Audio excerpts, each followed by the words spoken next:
Chen's discovery kept him awake for 3 straight nights. The hegemony delegation had established their primary embassy in the repurposed United Nations headquarters, its spires now adorned with iridescent alien materials that shimmered in the New York sunlight.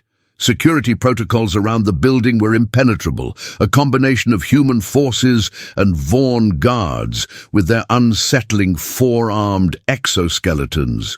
"You look terrible," Dr. Sorokin said when Chen finally requested a private meeting in her office.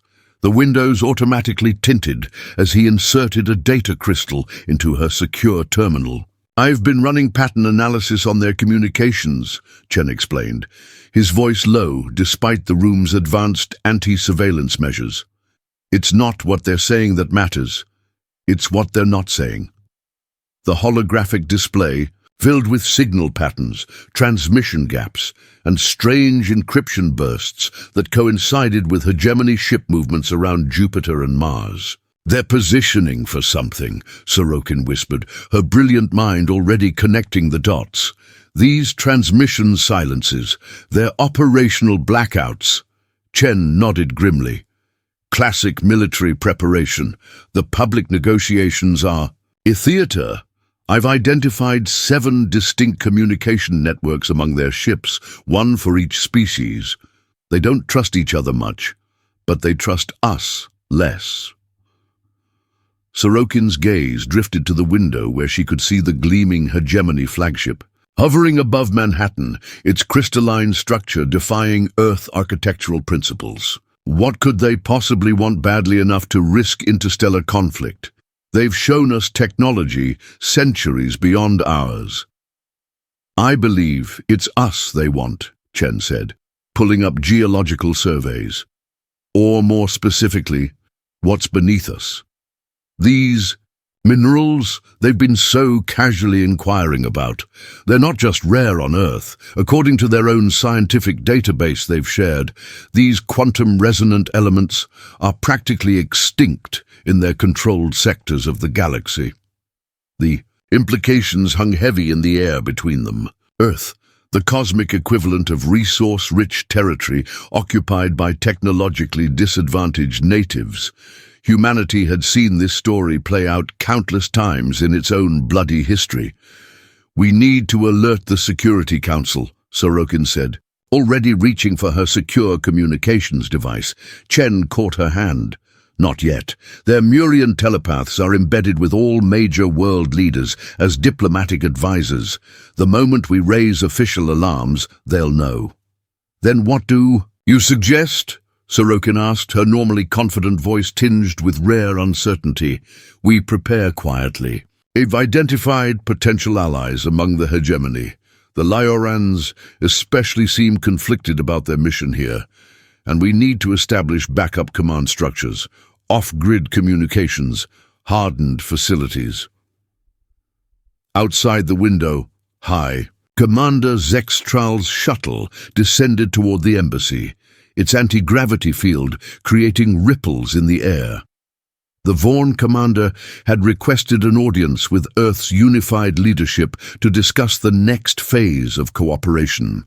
"We have 6 months at most," Chen said, nodding toward the shuttle. "Whatever they're planning, that's when they'll make their move." Sorokin's expression hardened into determination. "Then we have 6 months to make sure humanity doesn't go." Quietly into the night, she secured the data crystal and stood up. "I'll attend this meeting with Zexitral personally. You assemble a team you trust implicitly, scientists, military tacticians, people who can think unconventionally." As Chen turned to leave, Sorokin added, "And Michael, trust no transmission, no matter how secure it seems. From now on, we're playing a game whose rules we don't fully understand, against an enemy who's been winning for 50,000 years. The Prometheus station beneath the Rockies had once been designed to house government officials during nuclear war. Now, it sheltered humanity's best hope for resistance. Dr. Sorokin stood in the command center, surrounded by hastily installed holographic displays showing real-time feeds from resistance cells worldwide. 6 weeks had passed since the hegemony attack. Satellite imagery from our remaining covert platforms, said Colonel Rivera, sliding a data tablet across the table. They're establishing processing facilities along the San Andreas fault line. Whatever they're mining, it's deep. Sorokin studied the images, noting the elegant efficiency of the alien excavation technology. Any word from Chen? Rivera shook her head. Nothing since the Beijing complex was captured. We have to assume... We assume nothing, Sorokin interrupted. Michael is resourceful. If anyone could survive capture, it's him. The conversation halted as the station's sensors detected movement at the camouflaged entrance 3 miles above. The security feed showed a bedraggled figure stumbling through the pine forest, clearly injured but moving with purpose. That's Dr. Patel from CERN, Sorokin gasped, immediately authorizing entry protocols. Get a medical team to Extraction Point Delta. 30 minutes later, the physicist sat wrapped in thermal blankets, his haunted eyes darting nervously around the command center as medics treated plasma burns across his left side. I escaped during transport between facilities, Patel explained, his voice hoarse. They've been gathering scientists, physicists, neurologists, geneticists, forcing us to work on something they call the Synchronicity Project. What is it? Sorokin asked, recording every word. They're obsessed with human brain function, specifically our neural plasticity and capacity for cognitive dissonance. He accepted a cup of water with shaking hands. The Murians can't fully control human minds like they can with other species. Our capacity to hold contradictory thoughts simultaneously creates what they describe as mental static. Sorokin leaned forward. They fear us because they can't control us? It's more than that, Patel continued. They've existed in harmony for so long, they've lost something essential, the ability to innovate through crisis. Their technological development has plateaued. They're trying to understand how human minds create genuine novelty. Colonel Rivera's expression darkened. So we're lab rats. Valuable ones, Patel corrected. The Vaughn wanted to simply eliminate us.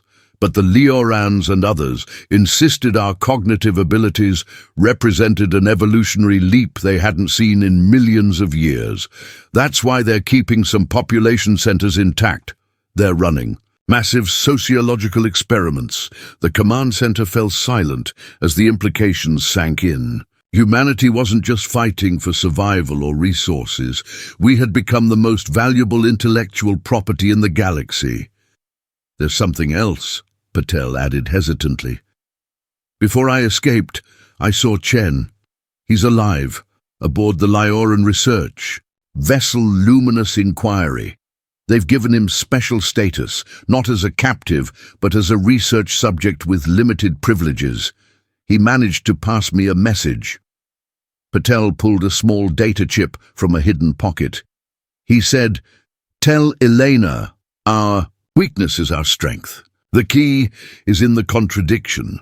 Sorokin took the chip, hope flickering across her face for the first time in weeks. If he's gained the Lioran's interest, that's significant. They're the scientific heart of the hegemony, and historically, the most likely to question Vaughn military decisions. She turned to the assembled resistance leaders. We're not just fighting for survival anymore. We're fighting to prove humanity's worth to the galaxy. And our greatest weapon isn't technology, it's the very chaos of human thought they find so disturbing. The Lioran research vessel Luminous Inquiry represented the pinnacle of hegemony, scientific achievement. Unlike the imposing military vessels of the Vaughn, its crystalline architecture emphasized harmony and discovery. Chen had learned to navigate its labyrinthine corridors during his carefully monitored exercise periods. Chief Researcher Talis, a Lioran with shimmering skin that reflected light like living opals, had taken personal interest in Chen's case. Today, she escorted him through previously restricted areas, her multifaceted eyes observing his reactions. "Your species continues to confound our predictive models," she said, her voice melodic through the translator. The Vaughn expected total submission within 30 days. Yet resistance cells grow more effective each week. Chen kept his expression neutral. Humans adapt to circumstances. It's what we do. More than adapt, Tallis replied, stopping before a holographic display showing global conflict zones. You thrive on adversity. Other species we've encountered either surrender immediately or fight conventionally until defeated. Humans employ asymmetric strategies that evolve faster than our tactical computers can analyze. The display showed a hegemony supply depot in what had been Seattle. 3 weeks ago, resistance fighters had penetrated its security using improvised technology that combined salvaged alien components with human ingenuity. The Vaughn commander there implemented 17 security upgrades after the attack, Tallis continued. Your resistance adjusted tactics 19 times in response, implementing solutions our engineers hadn't considered. It's unsettling. Chen suppressed a smile. Perhaps that's because your civilization values stability over innovation. Thousands of years of peace have left you unprepared for an enemy that embraces chaos. Tallis's crystalline features shifted, indicating what Chen had learned was scientific curiosity. Is that how you perceive yourselves? Agents of chaos? We're survivors, Chen replied carefully. Every human civilization arose from struggle, against nature, against rivals, against our own limitations. We've never known the stability your hegemony takes for granted. The conversation paused as they entered a secure laboratory. Inside, Chen saw something that made his heart race. Hegemony engineers dissecting captured human communication devices, including what appeared to be prototype quantum entanglement transmitters, similar to those Dr. Sorokin had been developing. We've discovered something concerning, Tallis said, gesturing toward the devices. Your resistance has developed communication technology that bypasses our monitoring systems, technology that shouldn't be possible given your development level. Chen maintained his composure. As I said, humans adapt quickly. Too quickly, Tallis responded, her tone shifting. Some among the council believe this validates the Vaughn position, that humanity represents an existential threat to hegemony stability. And what do you believe? Chen asked, watching her carefully. Tallis seemed to struggle with the question, her crystalline features refracting light in complex patterns. I believe we may have fundamentally misunderstood your species. The hegemony categorizes civilizations by technological achievement, resource utilization, and social cohesion. By those metrics, humanity appeared primitive. She moved closer, lowering her voice. But we failed to measure your adaptability, your cognitive evolution rate. It exceeds anything in our historical records. Chen recognized the opening he'd been waiting for. Perhaps the Vaughn see that as a threat, but couldn't others see it as an opportunity? Isn't that why your people have protected me from more invasive research protocols? Tallis's eyes shifted color slightly. There are disagreements within the hegemony about humanity's potential, disagreements that grow more pronounced each day. Your resistance continues to defy expectations. 16-year-old Zoe Okafor hunched over her workstation deep within Prometheus Station, her fingers dancing across holographic interfaces as she integrated salvaged hegemony tech with human ingenuity. The room buzzed with quiet intensity as Dr. Sorokin entered, followed by a delegation of resistance leaders from 3 continents. Show them, Sorokin said simply. Zoe nodded, her eyes bright despite the exhaustion shadowing her face. The hegemony vessels use quantum-locked navigation systems that should be impossible to disrupt, she explained, projecting a 3-dimensional model of alien ship architecture. But they're programmers, not hackers. They build perfect systems, but never learn to break them. A Brazilian resistance leader leaned forward. And you can break them? Better, Zoe replied with a fierce grin. I can make them break themselves. She demonstrated with a simulation showing cascading errors through alien navigation networks.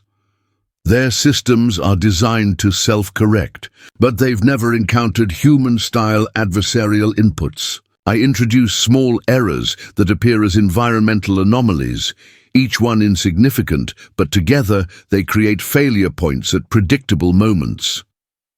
The room fell silent as the implications sank in. They weren't just fighting back anymore. They were gaining an edge. We've scheduled the first test of Operation Shakespeare for tomorrow, Sorokin said. 3 hegemony transports carrying mining equipment to the Australian extraction zone. If successful, we'll expand to military targets next week, the station's communication officer interrupted with urgency. Doctor, we're receiving a transmission on the quantum network. It's from Chen. The central display flickered before, resolving into Chen's face. He looked thinner but alert, his eyes darting occasionally off-screen. Elena, I don't have much time, he said quickly. The Liorans have granted me limited network access, believing I'm helping analyze human psychological responses. What they don't realize is how much I've learned about their systems in return. Are you safe? Sorokin asked.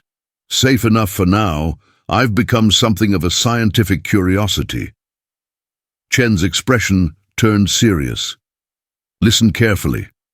The hegemony isn't the monolith they present to us. The 7 species maintain alliance through carefully balanced power structures and shared technological dependence. But that balance is shifting because of us. He glanced off-screen again before continuing. The Vaughn and Krill want humanity, contained or eliminated. The Liorans, however, have become increasingly fascinated by our cognitive adaptability. The other species fall somewhere between, afraid of our potential, but reluctant to lose what we might offer. How do we exploit these divisions? One of the resistance leaders asked. That's the key, Chen replied, his voice dropping lower. Each species has evolved toward extreme specialization over millions of years. They're masters in their domains, but lack cross-disciplinary thinking. Humans are unique in our capacity for cognitive integration across fields. We make connections they can't see. The transmission briefly destabilized before clearing again. I've planted seeds among the Lioran researchers. Questions about whether humanity's unique mental architecture might solve problems that have stymied hegemony science for centuries. They're listening. Sorokin leaned forward. Michael, what exactly are you suggesting?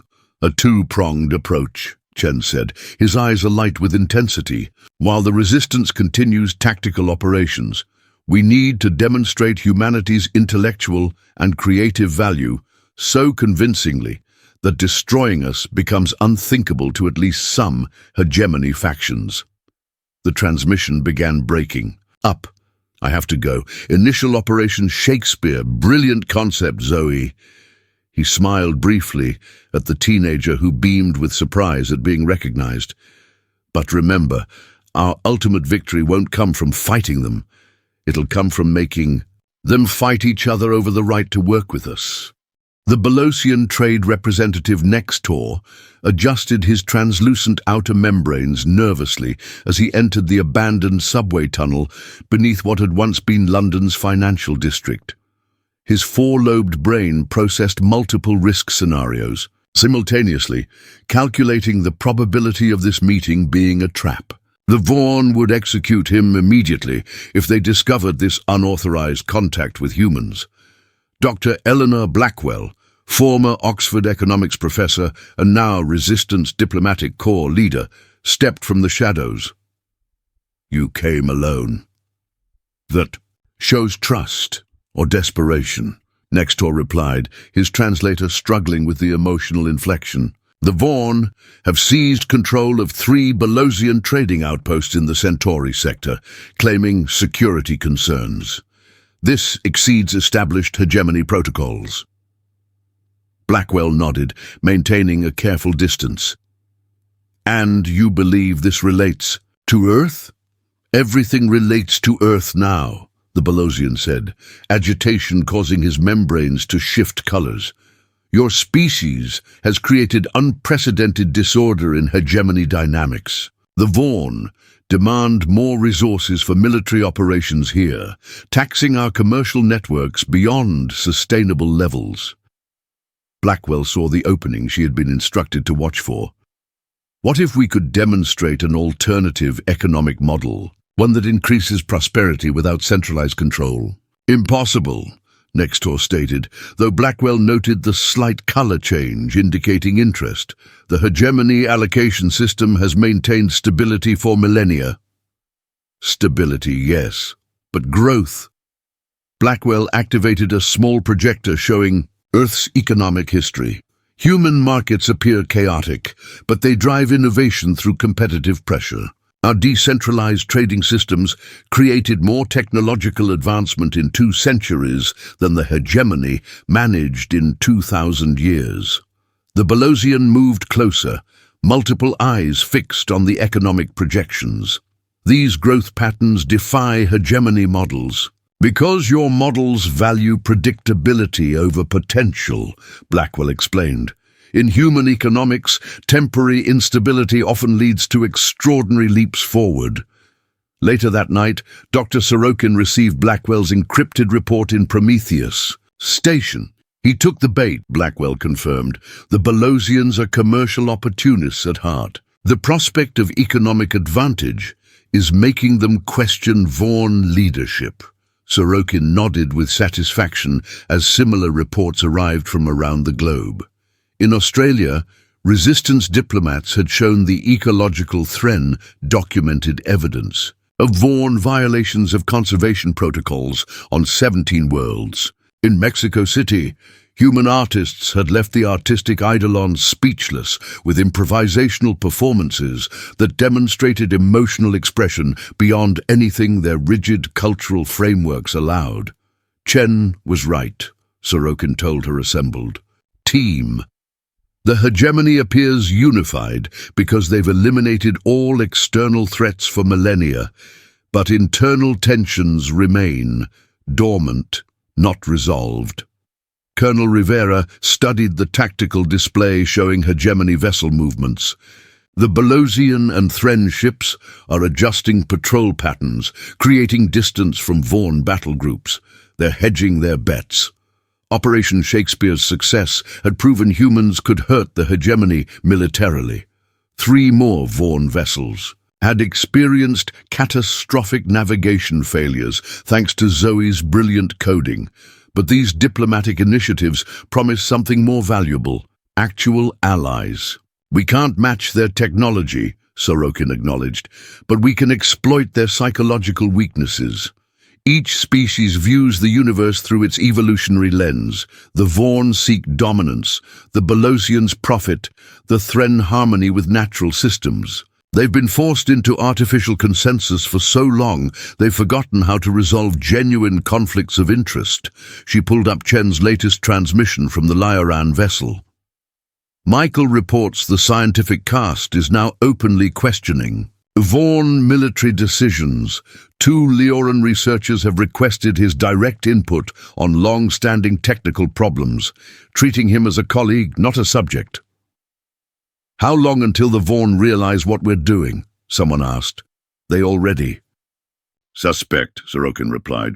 But their response will likely make things worse. Their instinct is always toward greater control, which will only intensify the tensions we're exploiting. The hegemony survived this long by eliminating external threats, not by resolving internal contradictions. The orbital battle above Rio de Janeiro unfolded in terrible, beautiful silence. From Prometheus Station's command center, Dr. Sorokin and her team watched as the massive Thren environmental protection vessel Verdant Sentinel positioned itself between the Vaughn dreadnought and the vulnerable city below. The Belosian trade. Ships' prosperity and mutual benefit quickly joined formation with the Thren, their normally retracted weapon systems fully deployed. They're actually doing it, Colonel Rivera whispered. the tactical hologram reflecting off her awestruck face. They're opposing the Vaughn directly. Across the hegemony communication channels, now regularly intercepted by resistance hackers, the Vaughn commander's fury translated perfectly despite the alien syntax. Stand down immediately. Earth subjugation is authorized by the full council. The Thren commander's response came with remarkable clarity. The council authorized resource acquisition and security containment. It did not authorize planetary devastation against a cognitively advanced species.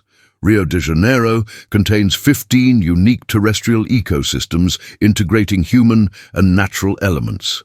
Your proposed demonstration violates the conservation protocols. Of 37,429, Sorokin turned to Chen, who had finally reached Prometheus Station 3 days earlier after a harrowing escape from the Lioran vessel. This is happening sooner than we predicted.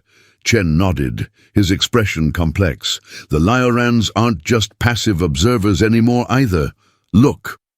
He pointed to the holographic display where 3 sleek research vessels had taken position in high orbit, sensors clearly focused on the confrontation. They're documenting everything, building their case against the Vaughn. The orbital standoff continued for 17 tense minutes before the Vaughn dreadnought finally powered down its primary weapons and adjusted course away from the city. The Resistance Command Center erupted in cautious celebration, but Sorokin and Chen exchanged knowing glances. This wasn't victory, it was the beginning of something potentially more dangerous. The Vaughn won't accept this challenge to their authority, Chen said quietly as they moved to a private tactical room. They've maintained control of the hegemony through military supremacy for 12,000 years. They'll escalate dramatically, which plays directly into our strategy, Sorokin replied. She activated a secure display showing the status of their most ambitious project. The neural pattern transmitter is ready. We've incorporated everything you brought from the Lioran ship about hegemony communication protocols. Chen studied the complex device with appreciation. Human ingenuity had transformed theoretical concepts into functional technology in weeks, rather than the years it would have taken the methodical hegemony engineers. The Murians are the key, he said. Their telepathic abilities have made them the hegemony's communication backbone for millennia. If we can bypass their filtering and censorship functions, we can reach the ordinary citizens of all 7 species directly, Sorokin finished. Show them alternatives to Vaughn dominance. Their conversation was interrupted as a junior officer burst into the room. Doctor, we're receiving an unprecedented communication. High Scholar Tellus of the Lioran Science Academy is requesting direct dialogue with you and Mr. Chen. They're offering to facilitate negotiations with the Belosian and Thren leadership. Sorokin and Chen exchanged surprised glances. Their strategy of exploiting divisions had succeeded beyond their most optimistic projections. Accept the communication, Sorokin ordered, but proceed with caution. This could still be an elaborate trap. As the communication system initialized, Chen voiced what both were thinking. The real battle for Earth is no longer about territory or resources. It's about which vision of the future will prevail, Vaughn dominance or something entirely new. The neural pattern transmitter hummed with energy at the center of Prometheus Station's main laboratory. Its design represented an unprecedented fusion of human creativity and reverse-engineered hegemony technology. Dr. Sorokin, Chen, and a team of Earth's most brilliant minds made final adjustments while maintaining secure communication with their new allies among the Liorans, Thren, and Belosians. The Vaughn have recalled their diplomatic caste to their command vessels, reported Colonel Rivera, studying incoming intelligence. They're preparing for a major military action, likely a full assault on remaining resistance strongholds. Then, we're out of time, Sorokin said decisively. Initiate the transmission. Chen placed his hand on the activation console, then paused. Once we do this, there's no going back. We're not just fighting for Earth anymore.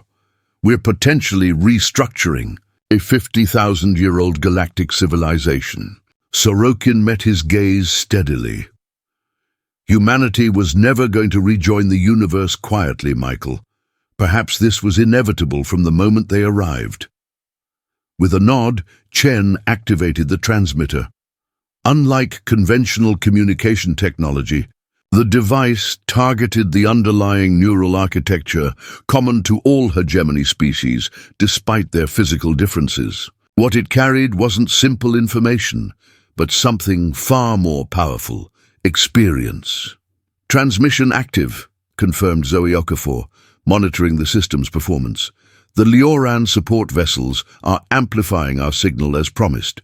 We're reaching approximately 62% of all hegemony ships and outposts in the solar system. On screens throughout the command center, they watched as the transmission spread. Not crude propaganda, but carefully structured experiential packets developed by human psychologists, artists, and philosophers working alongside sympathetic aliens.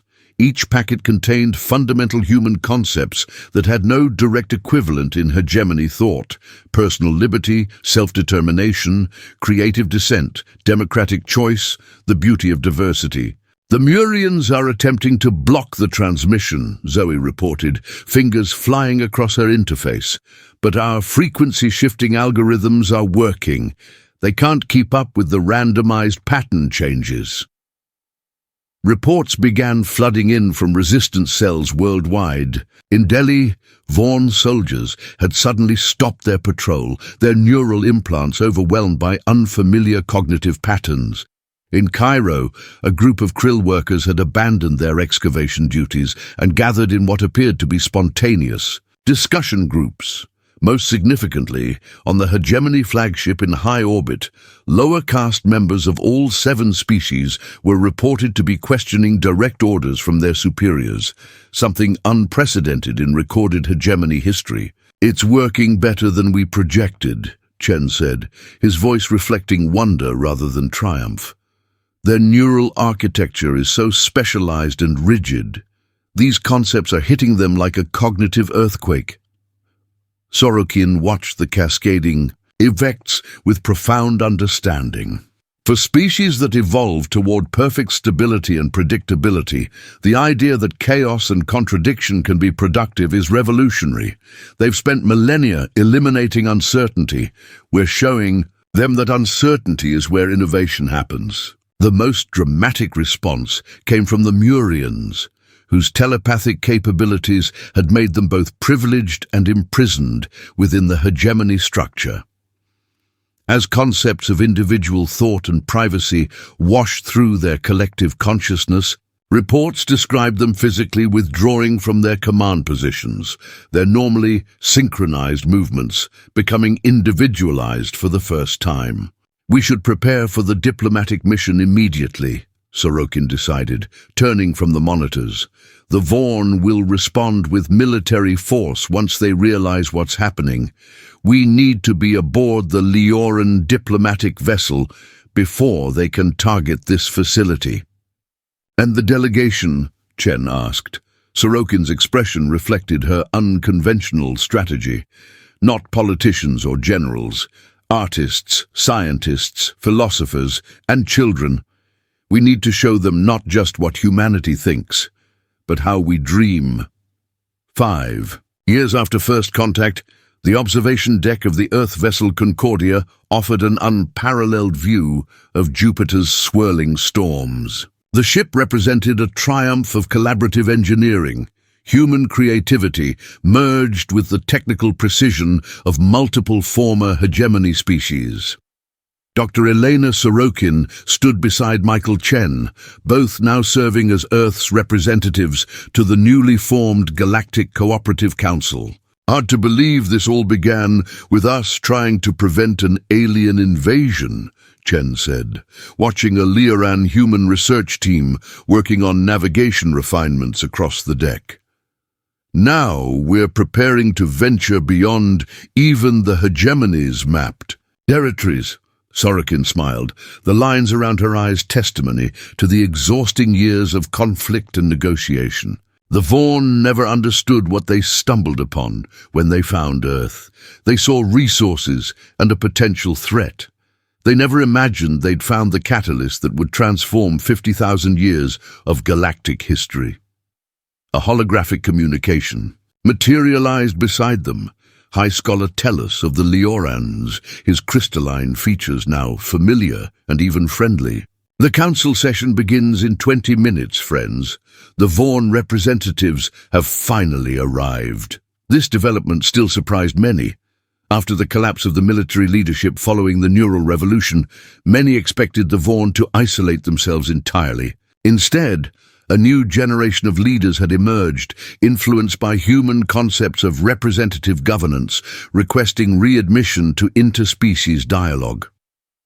"We'll be there shortly," Sorokin confirmed as the hologram dissolved. A small group of human children ran past, playing with young Thren in a game that combined elements of both species' cultures. Nearby, a human musician collaborated with an Eidolon artist, creating harmonies impossible before their physiological differences were understood as complementary rather than incompatible. "Do you ever wonder if we did the right thing?" Chen asked quietly.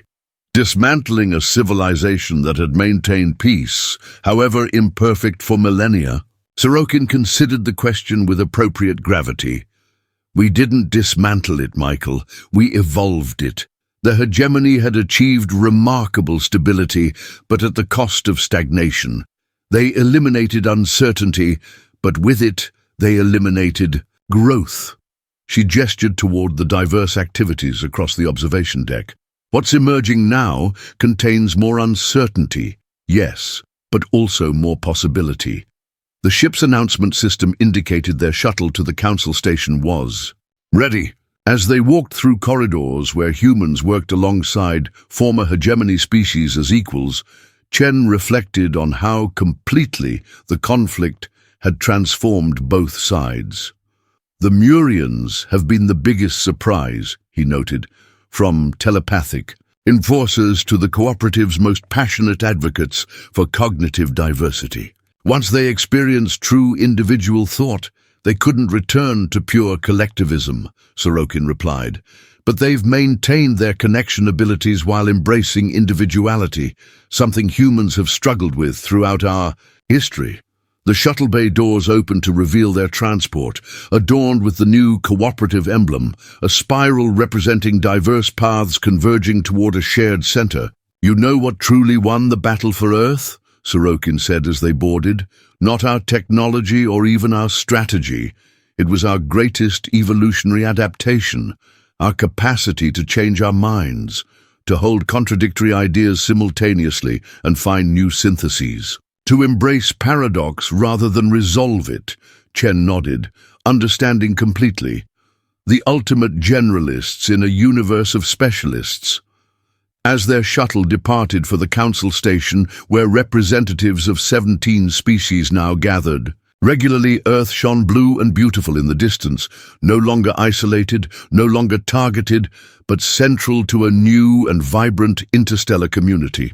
The battle had been won not through conquest, but through transformation, proving that humanity's greatest strength wasn't force of arms, but force of imagination. Their victory hadn't been claiming Earth for humans alone, but opening it, and the galaxy beyond, to a future neither humans nor the hegemony could have created separately, a future born from the creative collision of profoundly different minds, finding unexpected harmony in their very differences.